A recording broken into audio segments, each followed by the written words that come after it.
Hello, everybody, Hello, and everybody. and a special hello, of course, to my guests, to our guests, our dear friend Demi. Long time no see, Demi. Yeah, I wondered what had happened to you. Oh, listen, a lot of things happened, and not much basically since my last adventure with the Mega Magaland, being a candidate for Congress. I lost to the guy who's the most powerful guy in Congress these days on the Democrat side. On the Democrat side. Because Yes. they're the minority now. But he's like the nasty. I don't know. Absolutely, we don't want to talk about him. We'll No. talk about him when time comes. All right. Now it's not the time to talk about him. No time to panic. And how are things on your end? Well, the weather is peculiar for the summer. I mean, everybody talks about Britain being rainy 500 days a year, but really it's been very rainy the past month. My farmer, the guy where I keep the farm where I keep my horses, he's practically in tears because his crops ruined, completely ruined, and it's all over the country. He told me of a colleague of his who had an entire crop, several fields, completely flattened by a hailstorm. Hailstones like golf balls, he said. Yeah, we had a And dealership destroyed entirely up in upstate New York. I heard, by hail. The best cars, best Lexus, etc., etc.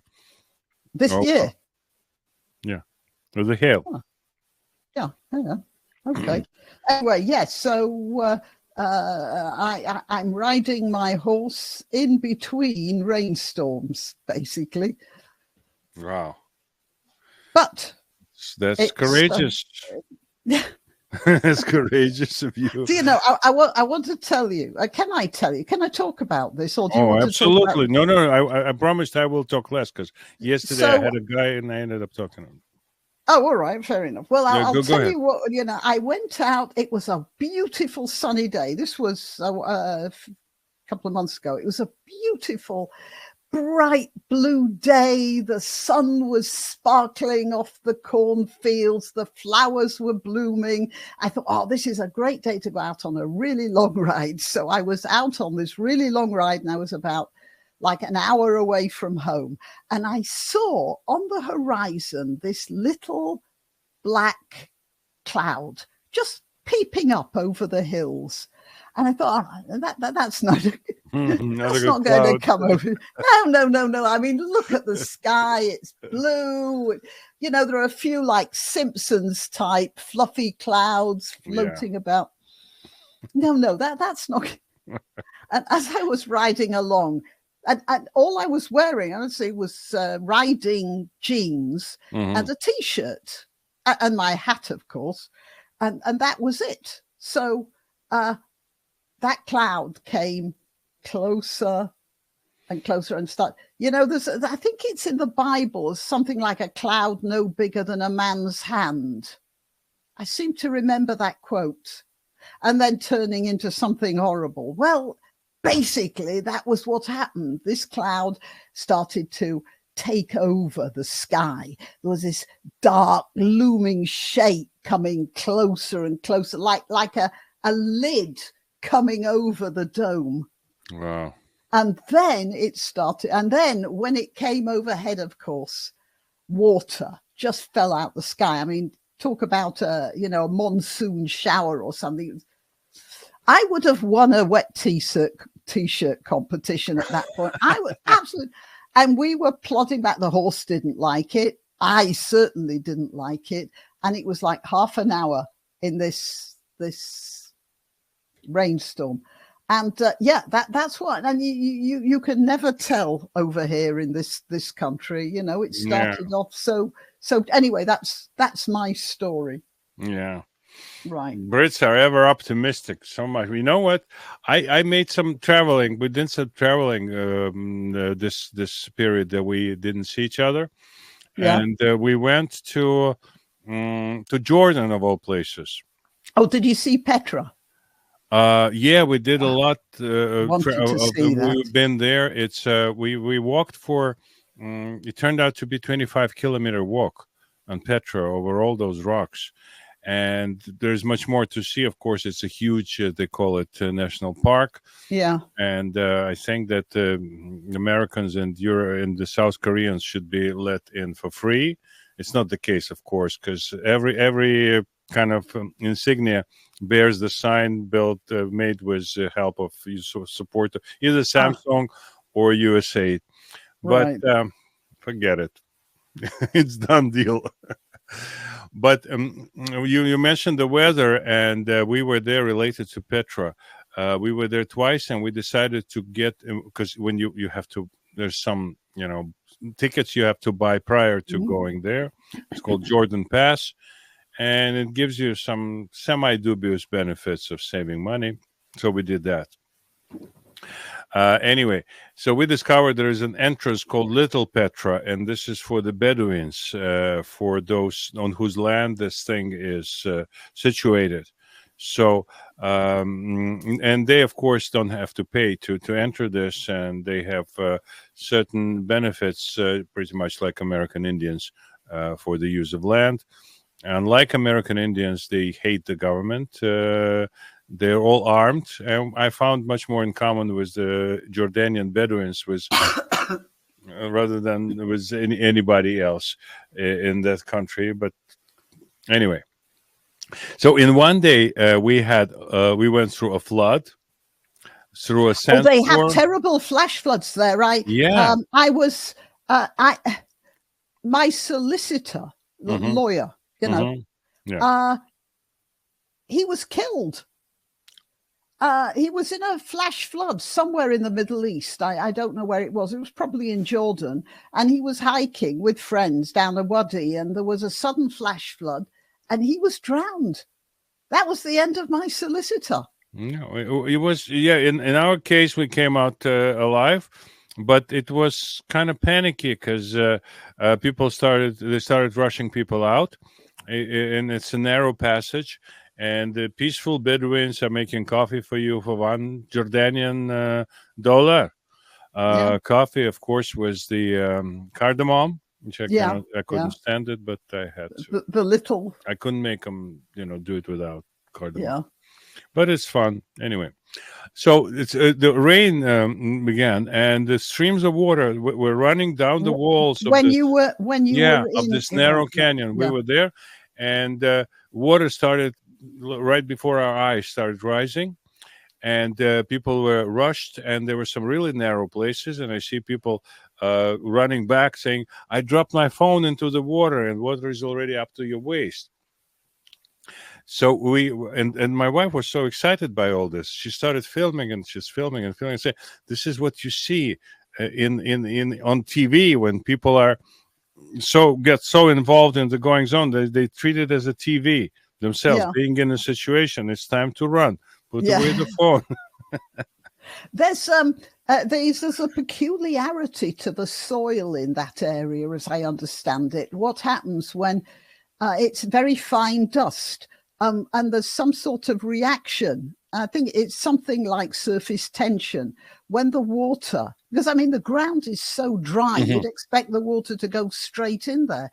But when there's a sudden deluge, then what happens is it's called Loess, Loess. It's a German word, and it forms like a skin. Oh, Loess, yeah, I know. There's a word like that in Russian. And then the water, and even however dry the land is, it just makes a waterproof seal, and so the water, and even worse, because it's like this fine powder, it actually helps the water go faster. Yeah, it kind of cakes up.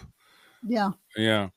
It's really an interesting land altogether, because it was crossroads again. This whole Petra was built by Nabateans, Semitic tribe, and not exactly Jews, but.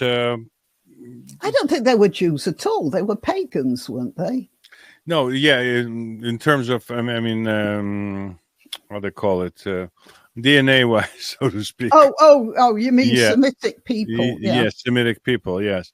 But it was interesting because they were uh, like I realized like a lot of people say that Muhammad was highway robber, etc., etc. But Prophet Muhammad, but basically that was the business for everybody. At the in the ancient times, all the villages, they were on the lookout. Not everybody was like gatherers and hunters. Some of Hmm. them were looking for someone to pass by and get them robbed, and that was very common practice and common occupation. But say we came across one place that was very eerily reminding me of some uh, Babylonian structure, not exactly Greek or Roman. Babylonian. Babylonian, yes. In what way? Did it have Assyrian type carvings on it? Winged It lion? had a lion, and it was interestingly, it was a lion with a But little. surely the Bible mentions that that area was taken over by Persians, wasn't it? And Assyrians. And so they could have built their own buildings there as well. No, I researched this on the spot and later on, and what I found out that this palace, I think I forgot the name of it, but I have it someplace. It was a powerful Jewish family, Tobiads, that had a huge complex, both for the funereal purposes and for a piece of land, and they were practically ruling over this area. And they were one When of was those. that? It was the Maccabean times. Oh, yeah. So they Post were Greek. one of those who were kind of punished by Maccabees for being too fancy and straying away from religion. Oh, And I it was see. very, very interesting to be there. And of course, there are caves nearby, and we saw it up top on the mountain. So we went up there, and it turned out to it looked strange. After that, I started searching for what this place is, because inside the cave, what's a cave? Cave is there's nothing. There's no furniture, Yeah. just a space, right? And this one was very different because it had a row carved out of the limestone or some such, and seats, about 20 seats probably next to each other, with the Around the armrests walls. along one wall. Yeah. Yeah. And the other wall was just a regular wall, nothing, blank. And it turned out that that was like the getaway place for the Tobias, for this family. If the palace would be taken over, they would hide there and they would hold the court. So this is for the official procedures, with Yeah. all accoutrements and comforts that would suit such an occasion, even in a cave. So it tells you about the mindset a lot of those people. Listen, yeah, go ahead. I really want to see Petra. It's quite it is a very remarkable piece of If you decide to world go, history. I'll call me. I'll let you know Okay. the do's and don'ts. Right. There's a lot of don'ts. But I wanted to ask you, we are talking critically a lot together and apart about the problems in the UK and in the United States. And I pay special attention to the fact that some people know who try to get into our countries from outside. We have a lot of migrants, a lot of they call them illegals, they call them whatever names they can come up with.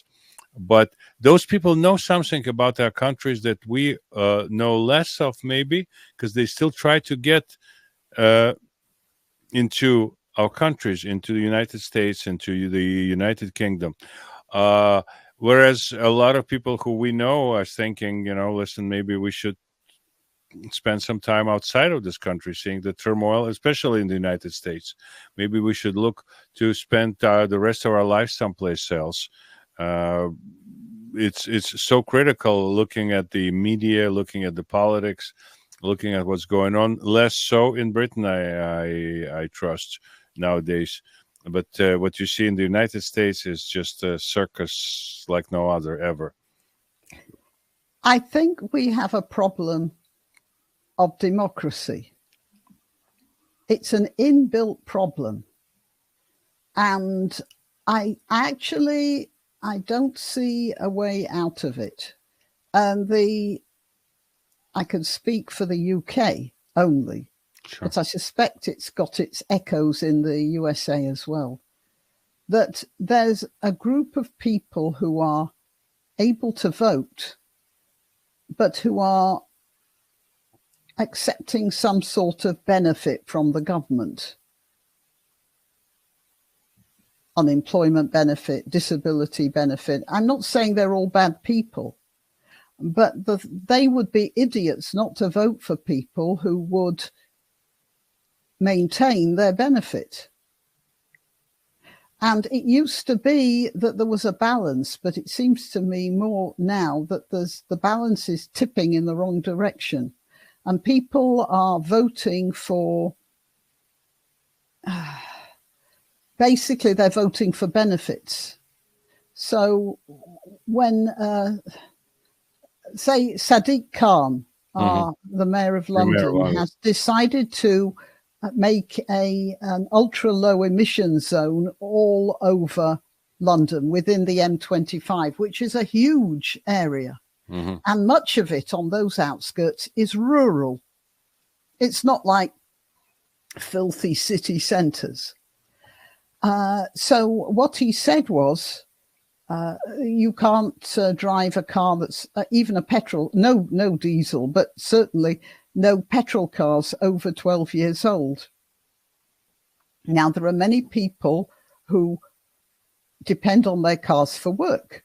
Plumbers, builders, tradesmen, delivery people. They've all got vans and many of them are very old. Some of them are diesel. And Sadiq Khan said, well, that's all right. I'll give you a scrappage, right? You know, a grant so you can buy a new car. Mm-hmm. That it's like the money just appears from, nowhere. Yeah, it's your own money. Hello. Yeah, right. So, and that's the problem. There's this attitude that the government gives you money and nobody is thinking, well, that's not the government's money.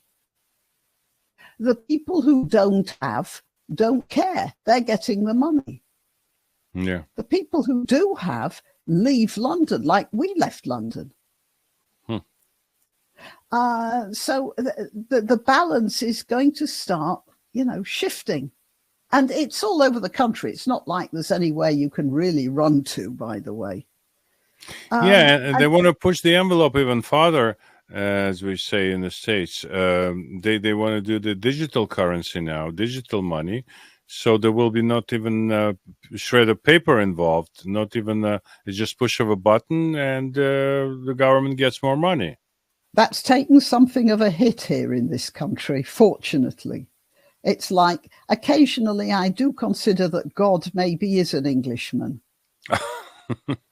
Because every time the government tries to really mess up, something funny intervenes. And in this case, it was Nigel Farage's bank account. Did you hear about that? Yeah, they closed his bank. His bank closed his account based on political convictions. It was political convictions. They said they implied that it was because he was poor as a church mouse. And then it turned out that it was simply political. I did a video about it, reading out some of the comments. They'd compiled a dossier on him, 40 pages thick.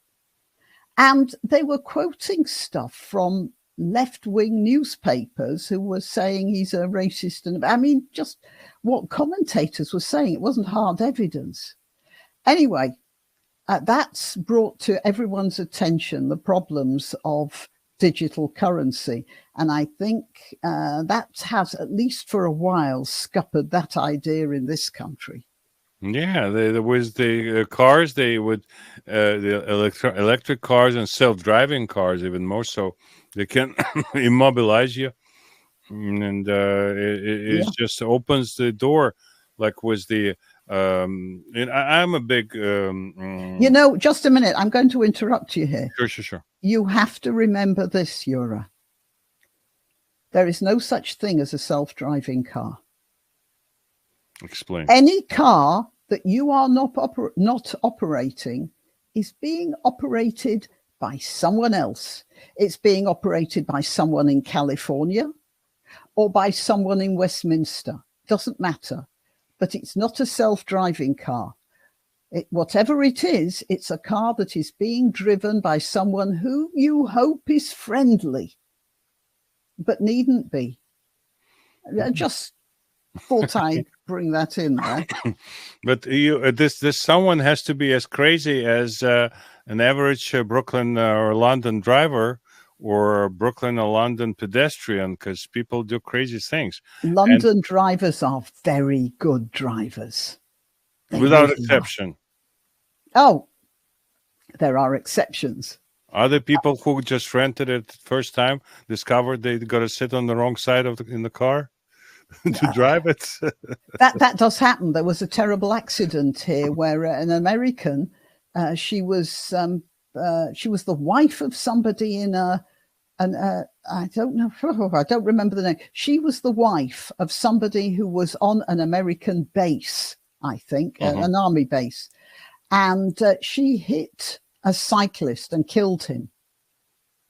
And then she ran for the army base and they spirited her away. She's in America now. And the British government couldn't do anything about it. And she claimed diplomatic immunity. It's a shocking case. How long ago was it? I don't know, maybe 2 or 3 years ago. The case has been dragging on, so it's difficult to know. But the point was, I'm sure that she was on the wrong side of the road, maybe just completely accidentally. The shocking thing is not that she killed somebody, but that she didn't face the music afterwards and was protected by her government. And the British government couldn't do anything about it. Well, they just got her out straight away. She went straight to a thing. I think she was out the next morning before. Yeah, but there were cases before they would get people out and let them face the music. I drove on the left side of the road when I was in the Cayman Islands. They have the same thing, but it was kind of half and half because I got an American car.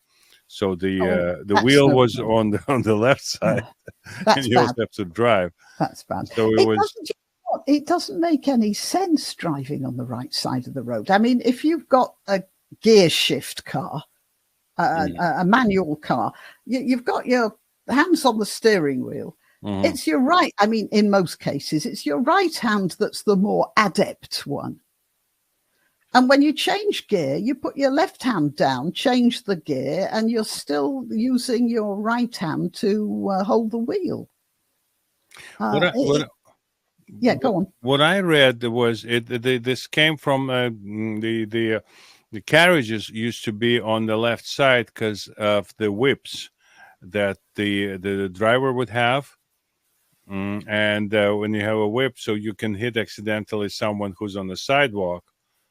So as opposed to hitting your colleague who's moving in the direction. In another direction. You mount a horse from the left. No. You mount a horse. When you get on a horse.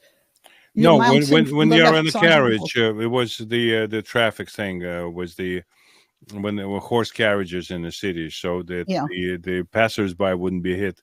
But if you hit another carriage or even the driver of the carriage, then it's kind of more acceptable.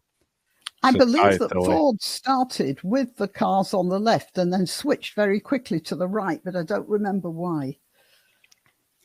Yeah, it's amazing how this whole thing's. I mean, still very flexible. Our civilization adapts to certain things, and I was wondering how on your end you see what's going on in the United States, because we have this massive corruption scandal with the Biden family. so Oh, very yes. well documented. Yes. And the Democrats are they kind of playing stupid. I cannot believe they're that stupid as they say. No, Uh, they're not. Crazy things like they had this interview with Devon Archer, a gent who was in business with Hunter, Hmm. and basically was doing the business part, whatever that was, while Hunter was just fronting for his father, being able to dial his phone number anytime. Hey, Yeah. Dad, guess who I'm here with? Say hi. So Dad would say hi. How's the weather, etc., etc. So just to put his kind of vice presidential or Biden imprimatur, and he was he went to such lengths. This Hunter guy, he said Bidens are the best in Washington. It's in writing to do what you want. He's writing to the Chinese. The Yeah. Bidens are the I best. do not understand how all the news media are cooperating in this. I mean, it's so obvious. And I'm talking about places like the BBC as well, that they're not making as much of it as they should be. There's like this conspiracy of silence. But the attitude towards Donald Trump is unchanging, right? Still kind of. No, the lefties the lefties do what the lefties do. Yeah, it's really no argument. I mean, there are some. You see the part that makes our countries, if I may say so, so steady, so stable compared to other things. We may think we see a lot of volatility. We see a lot of things that are uncommon and unusual for those who know what the country is about.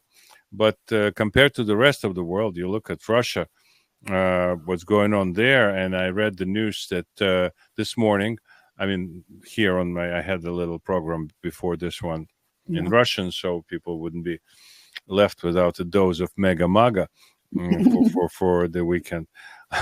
But in Russia, there are two developments that I wanted to know your opinion about. First, Go on. they after 1976, the first Sputnik went out, and they went to no less to the moon. They want to land in the South Pole, and they want to start doing things there before Elon Musk, before Jeff Bezos, and of course Ah, before yes, they're NASA. talking about, that's right. They're talking about shooting for the moon again, aren't they? Yeah, yeah, and that's the, and they say there's a lot of minerals that can be used, and space station, all those fantastical ideas on the backdrop of huge war. Do you Uh, know, when I heard that, it was just something that flashed past me, this morning or last night, and I thought, all that money and resources that they've poured into destroying Ukraine, and if they'd only put that into going for the moon, that would have been a legacy that Putin would have been lauded for the rest of human history. It's so tragic what's happened to Russia. I had such hopes for it, you know. no, I had not. I Oh, must tell really? you that when the young soldiers, and those are young people we're talking about, when they got into Ukraine, what was one of the most popular trophies they wanted to get back home? Washing A machines. toilet and a washing machine. A toilet. Toilet, You yes. mean an actual basin? The bowl, yes, the Yeah. bowl, beautiful porcelain bowl. I know the stories when the borders were eased in after Soviet Union collapsed, and a lot of people traveled more to say Finland from St. Petersburg. Hmm. And there are rest areas. I know that's the case, and I never drove in the UK, and I know that here is a case when you drive, you have a rest stop on the side of the road, Yeah. and you can go do about your business, to the bathroom, etc., buy something, eat something, drink something. So the drivers from Soviet Union, then Russia later, they were stealing toilet bowls. They were Feeling what? Oh, they stealing were stealing toilet toilet bowl. bowls in those rest areas. Can you imagine this? Putting it in the trunk and going happy home. It's just the Western mind does not think that this thing could be dismounted somehow, taken out and brought home. Whereas that's the level, and a lot of public toilets, like a million public toilets, would greatly improve life conditions in Russia. It's what's going on outside of the Moscow, like you mentioned, this M25 zone, right, in London. Yeah, yeah. What's going on outside of that is very different from what we see in the newsreels, and the life there is just looks a little bit better than it is now on this city, this town in on Maui that got burned down entirely, and that's a normal condition. Russia needs attention.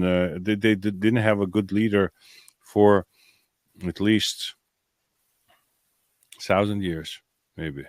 Because really nothing, not much. Peter the changed. Great was supposed to be pretty good. Catherine the Great was quite good. If you call yourself a great, you're great. Did she Especially call if herself? you're a king.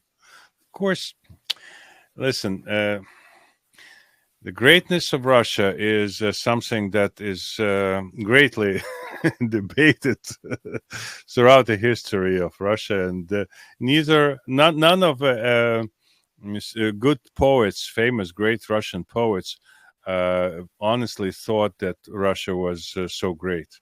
Even Pushkin, who one time, or Alexander Pushkin, the greatest poet of Russia, he was forced, and he did it with all his talent, to write some patriotic stuff, because Nicholas I chose him to be his editor, his Poet laureate. yeah. So he would be next to him, and they loved him to have him on a short leash, and he was incredible poet, incredibly productive, prolific, etc., etc. But his opinion of Russia was very, again, not very favorable. He loved all the benefits of being a serf owner and being an aristocrat, and he wrote a lot of in French, and yeah, I think French was the preferred language at the time. But he also was the inventor, as they say, creator of a Russian literary language, modern Russian. But none of them were like they could write about balalaikas and all the beautiful Russian sunsets and the birch trees, etc. But they were, as any thinker, they quite disillusioned what they see around them. Which poet was it who was talking about Russia being like a troika? Oh, he was not a poet. He was Who was it? Nikolai Gogol. Gogol. Yeah, That's Russian right. Ukrainian. He was born in Ukraine, and he was basically he created this just as Pushkin created this Russian language and this image that went through the ages, basically, of Russian aristocracy and life in the estates, etc., etc. So Gogol created this image of Ukraine for consumption in Russia, in particular. It's folk tales that he wrote, and wonderful literature. He's considered the first modernist. He's he started what was developed later by Kafka and others, and Nabokov was, in particular. I recommend every chance I get when the conversation comes to Gogol. My kind of nightcap, so to speak, for this is to recommend the book, Nabokov's book on Gogol. And he wrote it. I've never read that. It's a fantastic book. It was first book of Nabokov that I read in my life. I read it in Russian. I think he wrote it in Russian and in English. And he explains the mindset. He explains the biography, and he was a great biographer. Nabokov was, and with Gogol, he's not afraid to. It's not like how they call it, the hierarchy. Oh my God! Like a life of a saint. How they call it? Hierarchy. Oh yeah. Oh crikey. Hira is the right. Yeah. Hagiography. Hagiography, right. Hagiography, that's the Hagiography. It's word. not a hagiography. A lot of nasty things about Gogol are there, but somehow everything does not destroy. It all falls into this mosaic.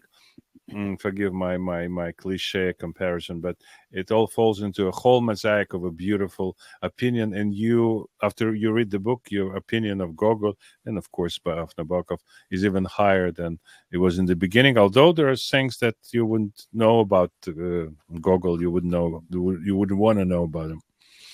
So really? No, I don't know. I read Dead Souls. yeah, that's where the first end of the first book, I think, the first tome, is where he says Russia is like a troika, Yeah. and a lot of things that basically people today. Just a minute. Hang on. Sure. We've just talked about it being a troika. There might be some people watching this who don't know what the thing about the troika was. So he was saying a troika that was racing out of control. Yeah. I think that's the important thing there, because when I look at what's happening with Russia now, it does remind me of that. It's like he was a prophet. He was a prophet, but there was, I mean, this prophet, he spent the best part of his life in Italy. And in the center of Rome, in the park, don't remember the name of the park, but it's a huge park, biggest park maybe in Rome. There is a monument to Gogol. So I was there, I looked at it and I was wondering what kind of spaghetti he liked. Did he like bucatini or linguine? Or what did he eat? Because you cannot get pork fat, that easily available and consumed in the way that it's done in Ukraine. I think there was a British poet, it might have been Keats, who wrote a whole essay about how marvelous lasagna is. No, I understand him wholeheartedly. Yeah. It's a place in Italy, another place that was favored by British poets, and it's in Terni. This area, there was it's a whole story that has nothing to do with the States or Great Britain, but we were traveling there. It's in Umbria. And my wife said, listen, there is a waterfall, but we got to be there before 6 o'clock because they turn it off at 6 o'clock. Just a minute. A waterfall or a fountain? Yeah, it works. A waterfall, a regular waterfall, but yeah. It's. I say, what do you mean? It's a park. You cannot get in there. No, you can see it from the road, but they say they turn it off at 6 o'clock. Say it can't be. Yeah. So we go there, and this is the place. It's a Terni, and next to it is Narni. Narni, of course, C.S. Lewis is Narnia, famous from his books. This absolutely elfish-like places, and the British poets loved the place. And there are a bunch of names, starting with Byron, who loved this place, and he's been there. And there is a monument to him, very elegant, where there is a marble bench with the bronze cloak dropped on top of it. So, all right, lots of taste. Yeah. Anyway, so you went to see this. Yeah, we come there 4 o'clock. There's a lot of mist in the air, so we were prepared. We had some things to put on top of. It's like $1 pieces that you buy and you use plastic, and you throw them away. Plastic, things. Yeah. So we had it on, and we walked around, and then we decided to get up onto the hill in front of those waterfall. It's pretty spectacular, and it's not one; it's a series, different terraces and the bridges to walk between them. And so there's a path, so we followed the path. We got on top of the hill. And we see people running towards us. And they say, faster, faster, because they're going to close it now. And so we see as the stream gets narrower and narrower and narrower and narrower, and it doesn't disappear altogether. But there's no waterfall the way we saw like 10 minutes ago. Where's the water coming from? So that's the story. It's an ancient Roman irrigational structure that they built God knows when, like, I don't know, 3rd century, 2nd century, I don't remember already. Great engineers whose works are well documented. So they had this ameliorating system where they got water from one place and put it into another place. And so they decided for everybody to build this natural looking waterfall, which is like what, 500 years old, 1500 years old. Yeah, I was going to say. Yeah, 15, of course. 1500 years old plus change. So absolutely fantastic view. And Amazing. I realized like 20 or 30 photographers in a row standing there photographing this waterfall. And there was the area is also famous for the truffles, Italian truffles. Truffles. Yeah, Okay. truffles. So Urbani is located there. I'm not a big fan. I'm not against truffles, but it's just to add some truffle flavor. Okay. I bought a truffle once, and it came in a little bottle, and I opened it, and the smell was overpowering. And I didn't use all of it. I just sliced up a little bit. I made an omelette. I wanted to see what that was, a starter for some people, and I left it in the fridge, and everything, absolutely everything, was saturated with the smell of truffles. Yeah, we were. I mean, I'm a simple woman, I don't know this stuff. I just come across those things and then pick them up as I go. And that trip also, we were in Perugia. And then Perugia, of course, the land of Perugino, and lots of art, a lot of beautiful things. But also they have here donkey meat sausages. Oh, yes. Yeah, I know about that. Yeah, it's good. It's good. Yeah, you what? I bought it. I bought some. Yeah. It was small. They wanted €5 for two small sausages. One is wild boar, and the next to it is. So I decided wild boar. I mean, they're nasty animals. They deserve to be eaten. But donkeys, the poor little things, all they want to do is plod along pulling their carts. How can you turn them into sausages? That's horrible. I didn't do it. I only I only paid for it. It was the truffle season, by the way, and we discovered a little cafe across the street from across from the restaurant, actually, the street from the court, and it was called like Lawyer's Cafe, something like that, Advocat or something. So we went there a couple of times, and they introduced us to semifreddo, which is like earlier form of ice cream. Oh, semifreddo. Well, yeah, semifreddo meant sort of half cold. What? Yeah. What is it? Something between an ice cream and whipped cream, like a slushy. It's not. It's not kind of. It keeps the shape, keeps the form. Oh, so it's nice, and of course it was the truffle season in the truffle land. So when they asked, do you want truffles on your steak, and I said yes. So they brought like a bucket of truffles, and they shaved them like all over the place. It was quite an adventure. It was well before COVID. Yeah, hundreds of pounds for a meal like that in London. There it was.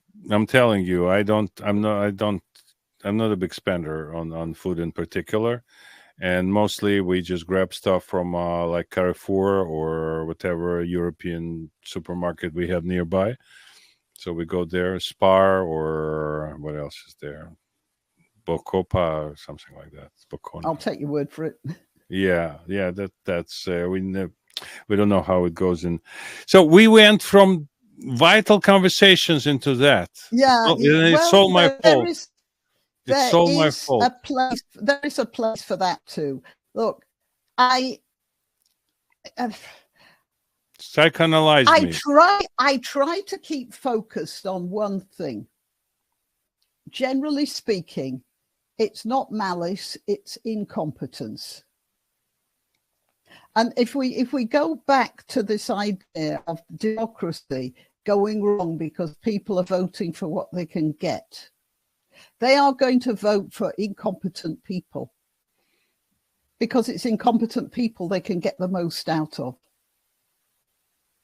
And that's the problem. So we have in our government and in yours a lot of very incompetent people. There are some very competent ones, but they stand out like a jewel in a pile of pig shit. Yeah. Excuse the language. And that is a problem of democracy. And I actually don't know what to do about that, because it's like a ratcheting system. The more incompetent people you get, the more people are going to vote for incompetent people. And it just keeps on progressing. Yeah, if this is the law of this planet, of life on this planet, then how come we came so far and we've seen so many beautiful things that were created before us? If it cannot be destroyed, this vicious circle of stupidity. It's always been backwards and forwards, hasn't it? Yeah, of course. But like the Romans had a good civilization. I mean, the greatest. There are things about it that we don't like, but it was the sort of civilization where you could get a letter from Hadrian's Wall, which is in the north of England, to Rome in 10 days. That's how good it was. Yeah, it went like that, and then it turned to barbarism because the Romans started to become incompetent. People blame it on, Gibbon blamed it on Christianity, actually. But that might have been people grabbing on Christianity because they were incompetent, and they liked to think they could put the responsibility to, some sort of religious power. And it's been doing that throughout history. And, I feel really... sometimes I feel really apprehensive. The only thing is that I have the feeling that it will go back and then it'll come forward again. Just probably not in my lifetime, which is a bit disappointing. You know what? If you ever seen a grain of sand at a very strong magnification. Looks like a huge rock. No, it looks like universe. If you magnify smallest things in this world, you see how carefully they are created, how carefully they designed it. You cannot comprehend the purpose of it. Who's going to look at this beautiful crab on this tiny, intricate design? Only people can admire it. Mm-hmm. But it was not created for people. It was created well before people arrived on this planet. Yeah. A few days at least before. Depending on what you believe, right? So I'm saying that we are like we're doing those things that we do today.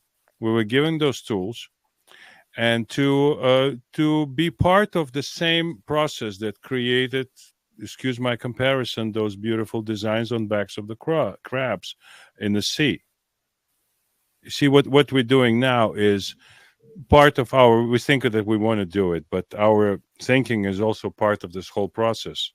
Where are you going with this, Yuri?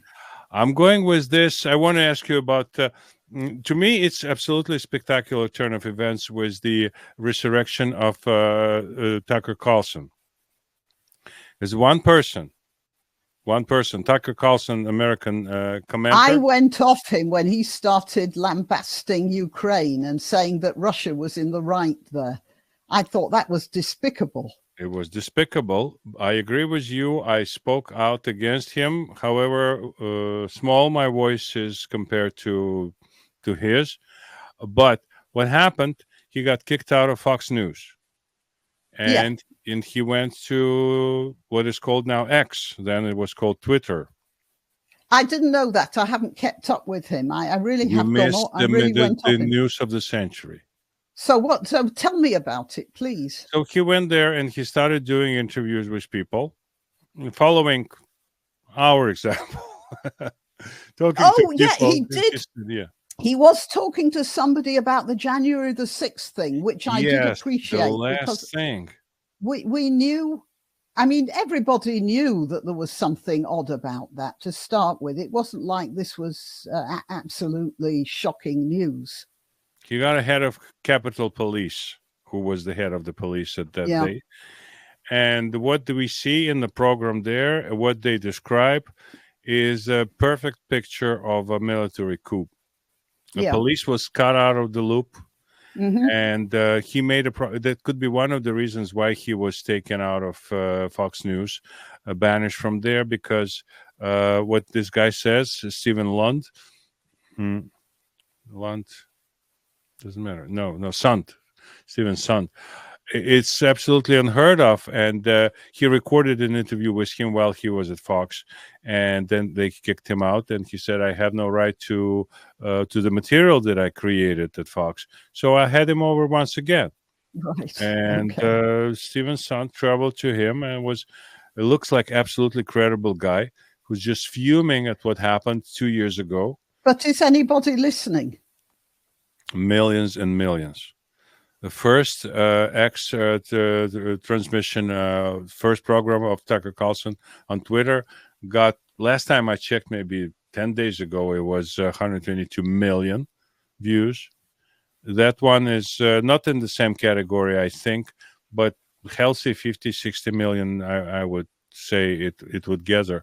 Because the funny thing is, what's so strange about it, it's okay. You can find things, you can research things, but Fox cannot touch the same news item for a while because it comes from Tucker, whose name is right. forbidden. He's like next to Trump now. Cannot be his name. What's happened to Fox? Why did they chuck Carlson out?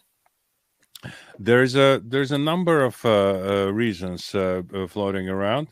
They agreed very easily to compensate for what they called libel, this Dominion voting machine company.